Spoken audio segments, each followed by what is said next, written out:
उस लड़की को क्या पता था कि जिसके साथ उसने अग्नि को साक्षी मानकर 7 जन्मों तक साथ निभाने की कस्में खाई थी, वो शादी के बाद उसे ही जान से मारने की साजिश रच रहा था।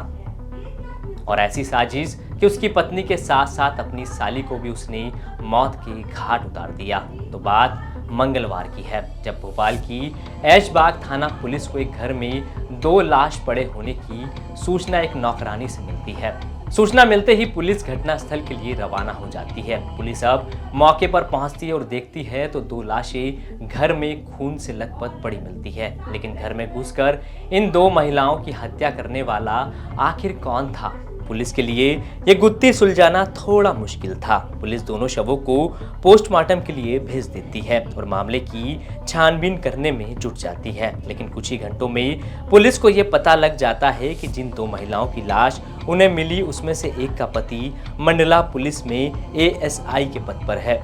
उसकी ही पत्नी और साली की ये दोनों लाशें हैं, जिसके बाद मंडला से ही आरोपी एएसआई योगेश मरावी को पुलिस उठा लेती है और भोपाल पूछताछ के लिए ले आती है।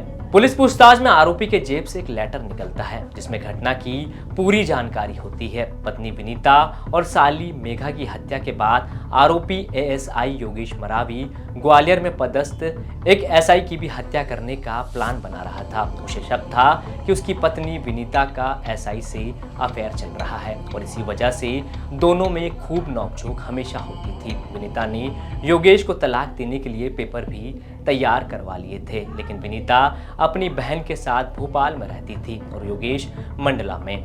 बताया ये भी जा रहा है कि विनीता योगेश के साथ रहना ही नहीं चाहती थी, जिसके कारण वो परेशान रहता था। यहाँ तक कि दोनों के तलाक के पेपर भी तैयार हो गए थे। लेकिन मंगलवार को जिस दिन दोनों को तलाक के पेपर पर साइन करने थे, उसी दिन योगेश मंडला से भोपाल के लिए निकला। वो घर के अंदर घुसा और पत्नी पर हमला कर दिया। उसे बचाने साली दौड़ी तो योगेश ने उस पर भी हमला कर दिया। दोनों की मौत हो गई। बाद में जब नौकरानी घर में आई तो उसे घर खुला मिला और वो अंदर गई, जिसके बाद चीखी तो आसपास वाले भी मौके पर पहुंच गए और फिर पुलिस ने छानबीन शुरू कर दी।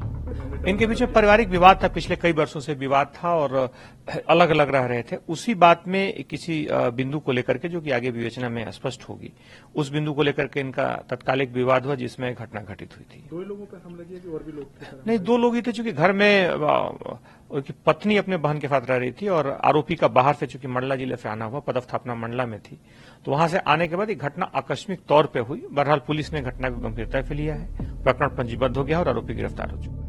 योगेश भोपाल से जब हत्या करके फरार हुआ तो उसे जरा भी शक नहीं था कि वो दबोचा जाएगा, क्योंकि वो खुद पुलिस में था। सारे हथकंडे जानता था कि कैसे पुलिस की नजरों से बचा जाता है। वो सीसीटीवी कैमरों से बचते बचाते मंडला तो पहुंच गया, लेकिन एक सीसीटीवी कैमरे ने उसकी सारी चालाकियों पर पानी फेर दिया, क्योंकि कार के नंबर से पुलिस को यह पता चल गया था कि आरोपी योगेश मरावी भोपाल आया था और हत्या कर मंडला अपनी गाड़ी से वापस लौट गया। मगर सोचिए कैसे जनता की रक्षा करने वाला पुलिस वाला अपनी पत्नी और साली का हत्यारा निकला। क्राइम से जुड़ी खबरों के लिए आप देखते रहें एमपी तक।